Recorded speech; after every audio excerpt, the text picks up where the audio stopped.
Bonjour à tous, on se retrouve aujourd'hui pour le tuto numéro 2 de la série tuto consacrée au mécanisme. Ici on travaille sur le rabat de la page numéro 1 côté A. Alors ici ce qu'on va faire c'est une double pochette triangulaire. Donc c'est pas quelque chose de très difficile, mais il y a deux petites choses en particulier auxquelles il faut bien faire attention. Je suis en train de me demander, oui, la première chose ça va être au niveau des bandes de collage, donc je vous explique.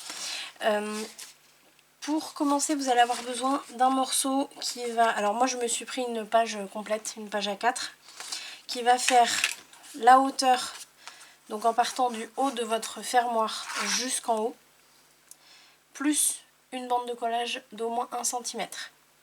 Donc ce qui veut dire que moi ici, attention, hein, moi j'ai mon fermoir, vous avez le vôtre, hein, on ne parle pas du fermoir ici. Ici moi j'ai 17 cm, donc je me suis pris un morceau qui faisait 17 plus 1 cm, un petit peu plus de bande de collage.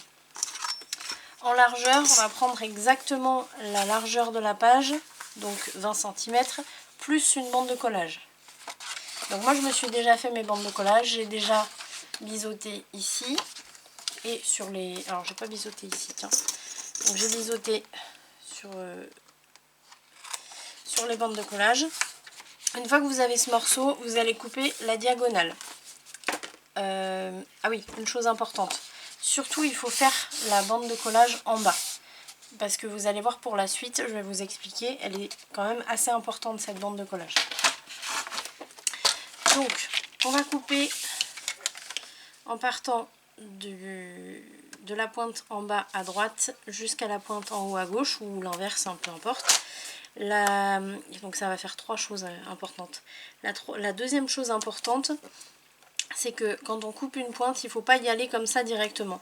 Si vous avez une lame endommagée, enfin pas endommagée mais utilisée un petit peu, elle risque de vous déchirer la pointe de votre papier. Donc vous allez un petit peu sur votre papier, là j'ai à peu près 6 mm, je plante ma lame et je la ramène vers le bas. Et là ma pointe elle est coupée. Donc je vais pouvoir remonter dans ma coupe et remonter jusqu'en haut. Et là on a une jolie coupe. On reprend notre page et donc là on va plier nos deux bandes de collage. Donc toujours, je vérifie parce que ça, je me suis trompée la fois d'avant. Toujours la bande de collage du côté d'abord et ensuite la bande de collage du bas.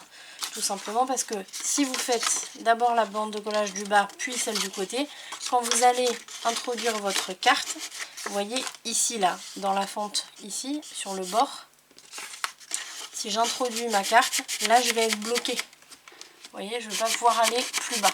Donc je vais me perdre 1 cm de profondeur de ma pochette.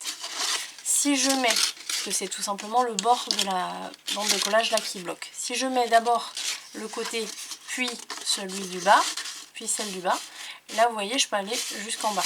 Il n'y a rien qui bloque. Donc ça c'est important. En fait, il y a plusieurs choses importantes, hein. Il n'y en a pas que 2 ou 3, il y en a plusieurs. Moi ce que je fais, c'est que je me mets une petite pointe de colle ici, pour qu'elles soient collées l'une à l'autre déjà.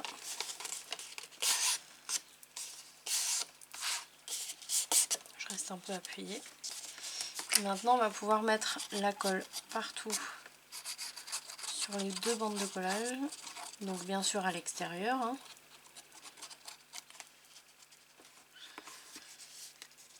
Et vous allez voir, ça va être un tuto assez court aujourd'hui par rapport à ce qu'on fait d'habitude.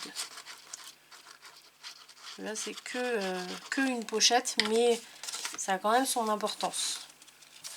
Donc je vais poser ma pochette triangulaire en partant d'en haut à gauche là et jusqu'en bas. Ici je me mets bien alignée, là je suis pas bien droite, hop.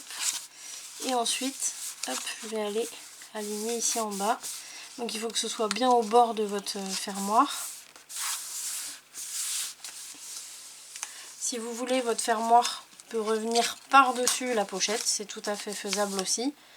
Mais voilà, ça c'est à vous de voir. Moi je parle pas des finitions comme ça, ça on n'en parle pas dans cette série tuto. Ça va être dur pour moi parce que j'ai l'habitude de tout vous expliquer vraiment du début à la fin.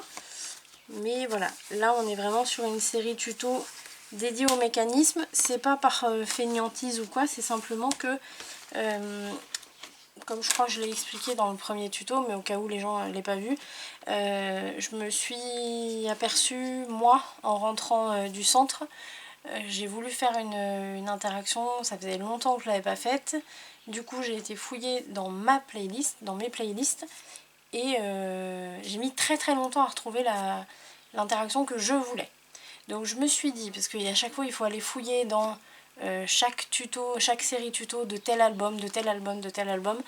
Et en fait je me suis dit ça pourrait être pas mal d'avoir une série tuto que pour les mécanismes, que pour les interactions. Comme ça vous avez directement le nom de l'interaction sur le titre de la vidéo. Et puis ben voilà, vous n'avez pas à chercher pendant 3 heures.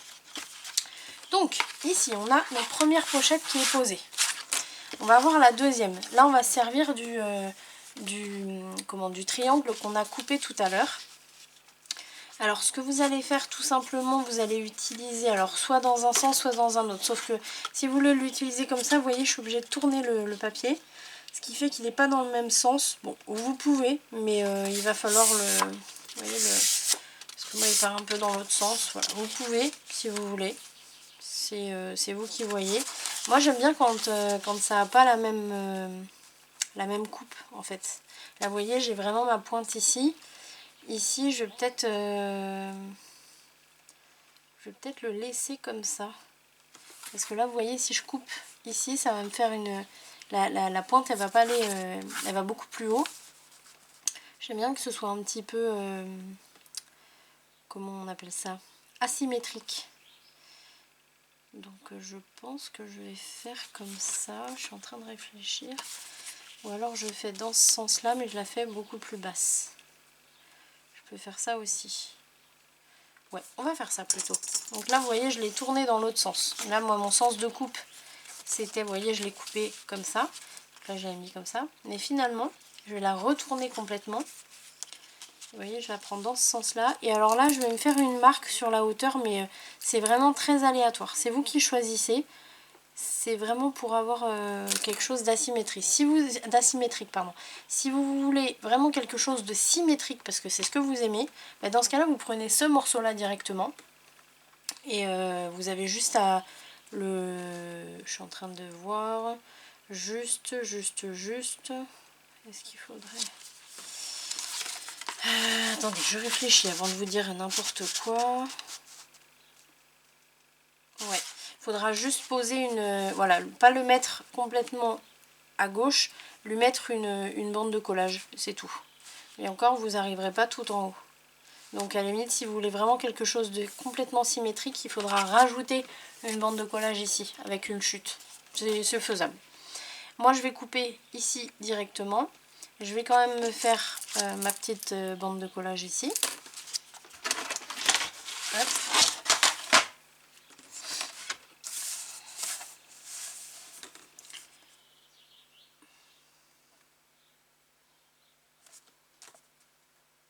Je me mets bien droite.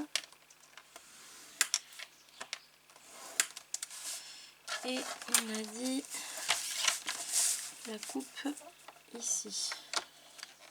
Là, jusqu'à la pointe. Alors là, vous voyez, je suis partie d'ici jusqu'à la pointe. Donc, je peux y aller directement, parce que c'est pas une pointe ici.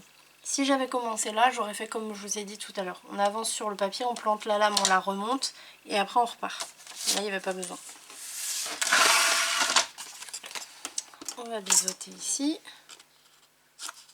Là, j'ai de la colle. Et on va biseauter ici.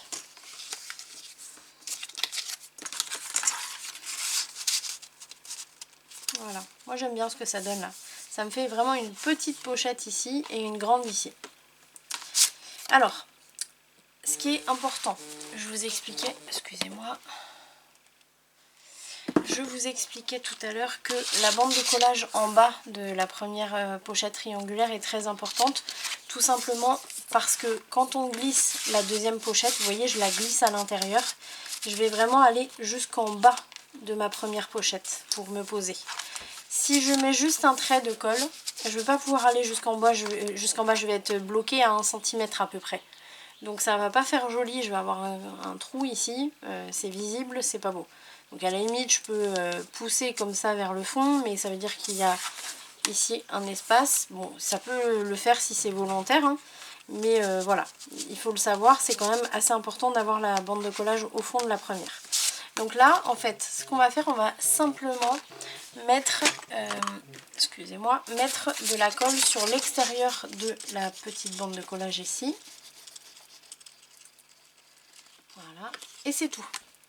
On met pas de colle ailleurs, il n'y en a pas besoin. Donc là, je le glisse juste à l'intérieur. Je plie bien la bande de collage. Je me mets bien à l'angle en bas à droite. Et je passe mon plioir. C'est tout. On n'a pas besoin de mettre de colle. C'est à l'intérieur, c'est déjà maintenu. Donc on laisse comme ça. Et voilà. On a donc, je vais vous montrer avec un papier de couleur, ça va être plus simple. Donc on a une pochette ici, vous voyez, et une autre ici. Ça en fait deux. Voilà. Hop, je range ça. Et voilà. Donc ensuite, quand on a terminé ça, il ne reste plus qu'à mater et à faire les cartes. Les cartes, je ne pense pas que j'ai besoin de vous l'expliquer. Vous prenez la largeur que vous souhaitez. Ne prenez pas la complète largeur. Il faut toujours avoir au moins 5 mm de chaque côté pour que ce soit plus facile à rentrer. Surtout pensez bien à arrondir les coins de votre carte, parce que si vous ne l'arrondissez pas, ça va faire clac, clac, clac, clac. Ça va être vraiment très très dur à rentrer. Donc il faut bien arrondir les angles. Si vous n'avez pas de perforatrice d'angle, faites-le, enfin vous pouvez faire directement, ouais, prenez ça par exemple, hop, vous mettez bien l'arrondi, vous faites une petite marque et vous coupez au ciseau, d'accord? Et puis, quoi d'autre? Voilà, les formats des cartes, vous les faites comme vous voulez. Une grande, une petite, en général, c'est pas mal. Voilà, je vous laisse faire comme vous voulez. Et puis, bien sûr, il faudra mater. N'oubliez pas de mater la charnière ici aussi. Moi, je le fais au fur et à mesure, comme ça, je suis sûre de ne pas manquer de papier à la fin. En général, je me mets même un morceau vraiment dédié au matage des charnières, comme ça. Et puis comme ça j'ai du papier jusqu'au bout. Voilà, donc vous voyez il est quand même assez court. On est à combien là? On est à 13 minutes. Ouh, record. Donc ça c'est le tuto numéro 2. On se retrouve pour le tuto numéro 3. On va passer à la page 1 côté B. Je vous souhaite une très bonne fin de journée. Je vous dis à très vite pour la suite. Salut!